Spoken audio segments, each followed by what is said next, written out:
राधे राधे। राधा रानी की कृपा आप सब पर बनी रहे। ओम नमो भगवते वासुदेवाय नमः। आज हम माघ मास का 10वां अध्याय सुनेंगे। तो चलिए हम अपना अध्याय शुरू करते हैं। यमदूत कहने लगे कि हे वैश्य, एक बार भी गंगा जी में स्नान करने से मनुष्य सब पापों से छूटकर अत्यंत शुद्ध हो जाता है। जो मनुष्य गंगा जी को दूसरे तीर्थों के समान समझता है वह अवश्य नरक में जाता है। भगवान के चरणों से उत्पन्न हुई गंगा जी के पवित्र जल को भगवान शिव जी अपने मस्तक में धारण करते हैं। वह ब्रह्मा जो संदेश रहित प्रकृति से अलग और निर्गुण है, ब्रह्मांड में उसकी समानता किससे हो सकती है। गंगा जी का नाम हजारों योजन दूर से ही लेने वाला नरक में नहीं जाता।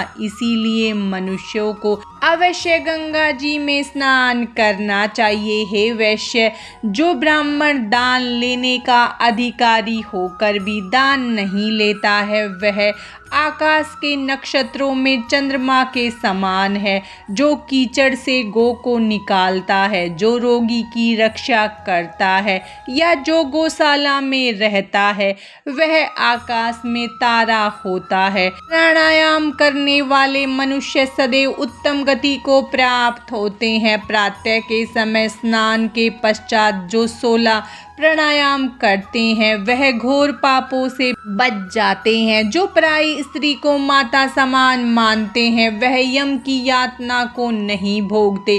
जो मन से भी कभी पर स्त्री का चिंतन नहीं करता है वह दोनों लोकों को अपने अधीन करता है। जो पराये धन को मिट्टी के समान समझता है वह स्वर्ग में जाता है। जिसने क्रोध को जीत लिया मानो उसने स्वर्ग को ही जीत लिया। जो माता पिता की सेवा देवता तुल्य करता है वह यम द्वार नहीं देखता, और जो गुरु की सेवा करते हैं वह ब्रह्मलोक को प्राप्त होते हैं। शील की रक्षा करने वाली स्त्री धन्य है।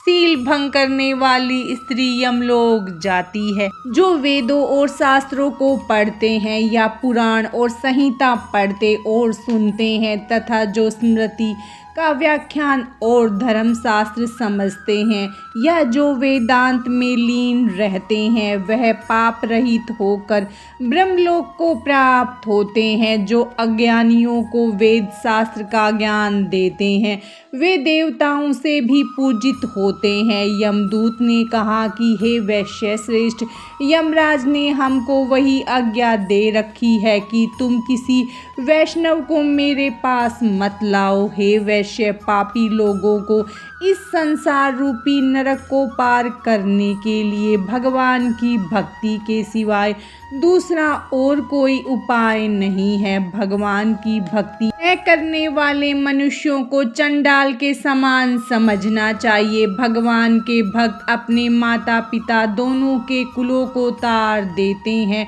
और उनको नरक में नहीं रहने देते। और जो मनुष्य वैष्णव का भोजन करते हैं वे भी भगवान की कृपा से श्रेष्ठ गति को प्राप्त होते हैं।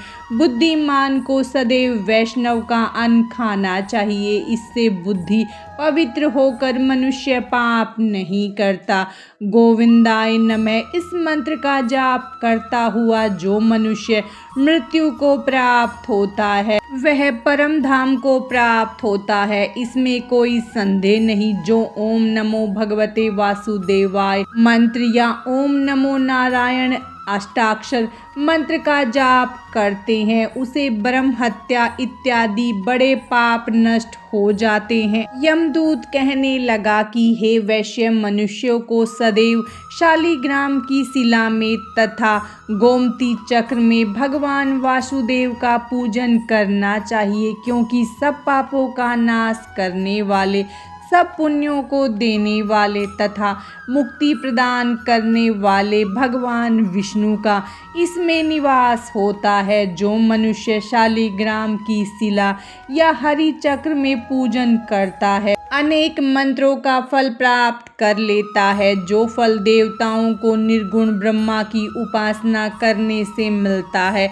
वही पुण्य मनुष्यों को भगवान शालिग्राम का पूजन करने से यमलोक को नहीं देखने देता है। यमदूत कहने लगा कि जो कोई प्रसंगवश भी एकादशी के व्रत को करता है, वह दुखों को प्राप्त नहीं होता। मास की दोनों एकादशी भगवान के दिन है। जब तक मनुष्य इन दोनों के व्रत नहीं करता, उसके शरीर में पाप बने रहते हैं।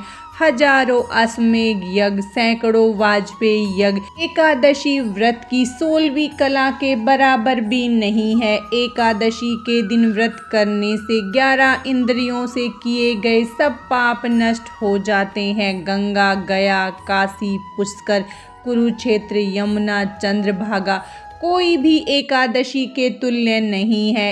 इस दिन व्रत करके मनुष्य अनायासी वैकुंठ लोक को प्राप्त करता है। एकादशी का व्रत और रात्रि जागरण करने से माता पिता और स्त्री के कुल की 10-10 पीढ़ियां उद्धार पाती हैं और वह पीतांबरधारी होकर भगवान के निकट रहते हैं। बाल, युवा और वृद्ध सब तथा पापी भी व्रत करने से नरक में नहीं जाते। यमदूत कहता है कि हे वैश्य, मैं सूक्ष्म में तुझसे नरक से बचने का धर्म कहता हूँ। मन, कर्म और वचन से प्राणी मात्र का द्रोह न करना, इंद्रियों को वश में रखना, दान देना, भगवान की सेवा करना, नियम पूर्वक वर्णाश्रम धर्म का पालन करना, इन कर्मों के करने से मनुष्य नरक से बचा रहता है। स्वर्ग प्राप्त करने की इच्छा से मनुष्य गरीब भी हो तो भी जूता, छतरी, अन्न, धन, जल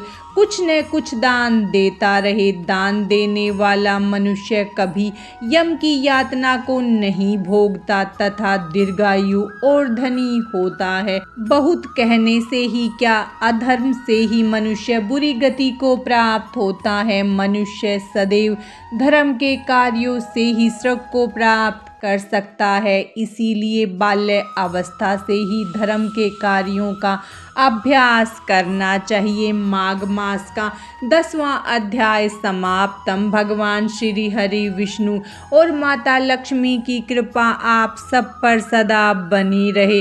राधे राधे।